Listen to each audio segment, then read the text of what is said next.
శ్రీ గురుభ్యో నమః. శ్రీమాత్రే నమః. మా భక్తి టీవీని ప్రోత్సహిస్తున్నటువంటి మా ప్రేక్షకులందరికీ ధన్యవాదాలు తెలియజేస్తూ 25 మే 2025 నుంచి 31 మే 2025 వరకు గల కాలానికి రాశి ఫలితాలు ఏ విధంగా ఉన్నాయో తెలుసుకుందాము. ముందుగా గ్రహస్థితులు: మేషంలో చంద్రుడు, వృషభంలో రవి బుధులు, అలాగే మిథునంలో గురువుగారు, కర్కాటకంలో కుజుడు, సింహంలో కేతువు, ఇక కుంభరాశిలో రాహు, మీన రాశిలో శుక్రశనులు.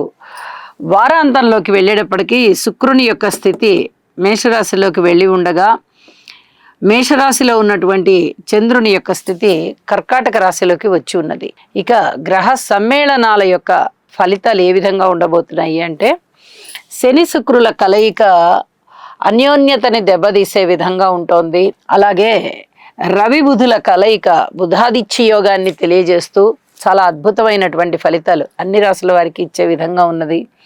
ఇంకా వారాంతంలోకి వెళ్ళేటప్పటికీ చంద్ర కుజుల కలయిక కుజుని యొక్క నీచ భంగాన్ని తెలియచేస్తూ కుజుడికి మంచి లక్షణాలని ఇస్తోంది.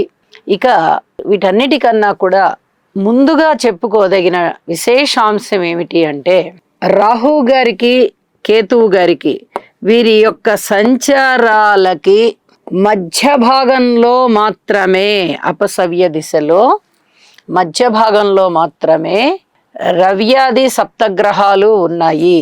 ఇది దేశకాలమాన పరిస్థితులకి కొంత అరిష్ట యోగం ఉంటుంది. దీని గురించి మరి ఒక ప్రత్యేకమైన ఎపిసోడ్ చెప్తాను అని చెప్పి తెలియజేస్తున్నాను. అయితే మనుషులకి సంబంధించి మటుకు ఈ కాలసర్పదోషం అనేటటువంటి ఈ రాహుకేతువుల మధ్య ఉండేటటువంటి గ్రహాల దుష్ట దోషం ఏమైనా ఉంటుందా అంటే అది వర్తించదు. ఇది చెప్పదగినటువంటి సూచనగా తెలియజేస్తున్నాను. ఇక గ్రహాల యొక్క దృష్టుల విషయానికి వస్తే, శనిగారి యొక్క దృష్టి రవి బుధుల మీద పడుతూ చర్మ వ్యాధులని కొంత ప్రేరేపింపజేస్తోంది, అనారోగ్యాలని ప్రేరేపింపజేస్తోంది. రక్తానికి సంబంధించి కూడా కొన్ని రకాలైనటువంటి జబ్బులు, బాధలు, రోగాలు ఉండేటటువంటి అవకాశాన్ని సూచన చేస్తుంది. ఇక ఏ దృష్టి కూడా రాశి మీదనే తప్ప గ్రహాల మీద లేదు. ఇది చెప్పదగినటువంటి సూచనగా తెలియజేస్తూ ఉన్నాను. శనిగారి యొక్క సప్తమ దృష్టి కానీ, దశమ దృష్టి కానీ, గురుని యొక్క పంచమ దృష్టి కానీ, సప్తమ దృష్టి కానీ, కుజుని యొక్క సప్తమ దృష్టి కానీ, చతుర్థ దృష్టి కానీ రాసుల మీదనే తప్ప గ్రహాల మీద లేవు. అయితే గురువు గారి యొక్క నవమ దృష్టి రాహు మీద పడుతుంది. నాస్తిక భావాలని సూచిస్తూ ఉండడానికి అవకాశాలు ఉంటూ ఉంటాయి. అలాగే కుజుని యొక్క 8వ దృష్టి రాహు మీద పడుతూ ఉన్న కారణంగా సర్పదోషం అనేది కూడా ఒకటి ఏర్పడుతూ ఉన్నది. ఎవరి జాతకంలో అయితే సర్పదోష నివారణ చేసుకోకుండా ఉంటారో, అంటే ఆ దోషం ఉన్నవారు నివారణ చేసుకోకుండా ఉంటారో, వారు కుజరాహు స్తోత్రాలు పఠించడం మంచిది అని చెప్పి తెలియచేస్తూ ఉన్నాను. ఇక రాసుల్లోకి వెళ్దాం. మీనరాశి వారికి ఈ 25వ తేదీ నుంచి 31వ తేదీ వరకు గల కాలానికి గ్రహస్థితులని పరిశీలన చేసినట్టయితే అత్యద్భుతంగా ఉన్నాయి. ఈ మధ్య కాలంలో ఇన్ని గ్రహాలు అనుకూలంగా ఉండడం అనేది మీనరాశి వారికి లేదు. మనం ప్రతి వారం చెప్పుకుంటున్నాం, అతి జాగ్రత్తలు, ప్రతి దానిలోనూ ఓర్పు, ఇవన్నీ చెప్పుకుంటూ వచ్చాం. కానీ ఈ వారానికి వచ్చేటప్పటికి కాస్త ఉపశమనంగా 4 గ్రహాలు చాలా బాగున్నాయండి. రాశిలో ఉన్న శుక్రాచార్యుల వారు బాగున్నారు, తృతీయంలో బుధ రవి బాగున్నారు, ప్లస్ బుధాదిత్య యోగము బాగుంది, అలాగే షష్టంలో కేతు బాగున్నారు. ఇన్ని రకాలుగా బాగుండడం అనేది ఈ మధ్య కాలంలో లేదు.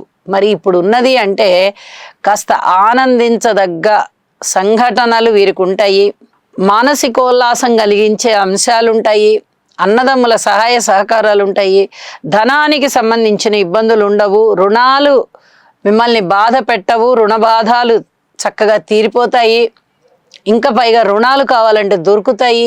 అలాగే గృహ నిర్మాణాల విషయంలో మరమ్మతులు ఎక్కువ అవుతాయి. భార్యాభర్తల మధ్య అన్యోన్యత కొంచెం తగ్గిందా అన్నట్టుగా కనిపిస్తుంది.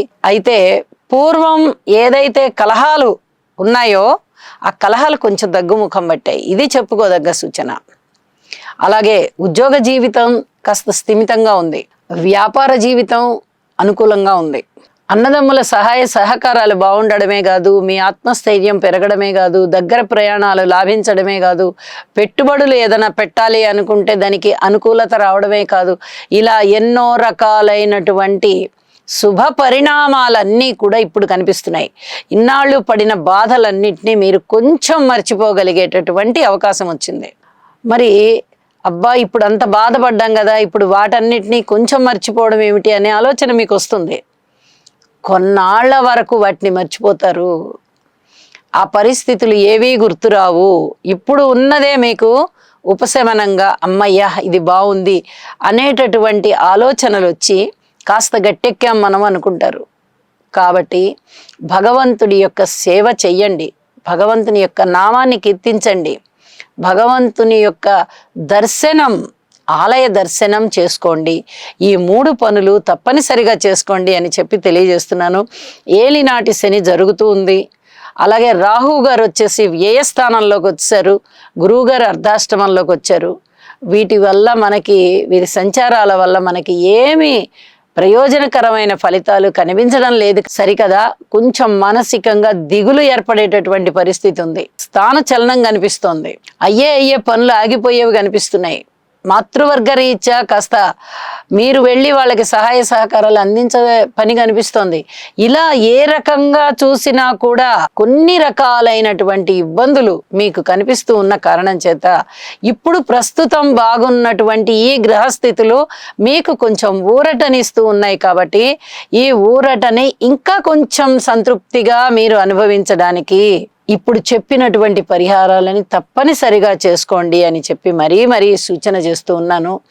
ఓర్పుతో ఉండండి, కృషి చెయ్యండి, దైవ ధ్యానాన్ని పెంచండి, అలాగే శివుని ఆరాధన కూడా చేయడానికి ప్రయత్నం చెయ్యండి, యోగా చెయ్యండి. మరింతగా ఆదాయం పెరగడానికి, మనశ్శాంతి పెరగడానికి ఇవన్నీ కూడా దోహదపడతాయి అని చెప్పి తెలియజేస్తూ ఉన్నాను. వారాంతంలోకి వెళ్ళేటప్పటికీ శుక్రాచార్యుల వారి యొక్క స్థితి ద్వితీయంలోకి వచ్చి మీ మాట తీరు బాగుండేటట్టుగా ఉంది, మనశ్శాంతి కలిగేటట్టుగా ఉంది. అలాగే సంతానం పట్ల కూడా ఇన్నాళ్ళు ఉన్న అసంతృప్తి కొంచెం తగ్గడానికి అవకాశం కనిపిస్తోంది అని చెప్పి తెలియజేస్తూ, పూర్వం కన్నా మెరుగైనటువంటి పరిస్థితులు ఉండబోతున్నాయి. కాబట్టి దానికి సంతోషిస్తూ ఇంకొంచెం మెరుగు అవ్వడానికి ప్రయత్నం చేసుకుంటూ చెప్పుకున్నటువంటి పరిహారాలను చేసుకోండి, మనసు ప్రశాంతంగా ఉంచుకోండి. శుభం. సర్వే జనా సుఖినో భవంతు.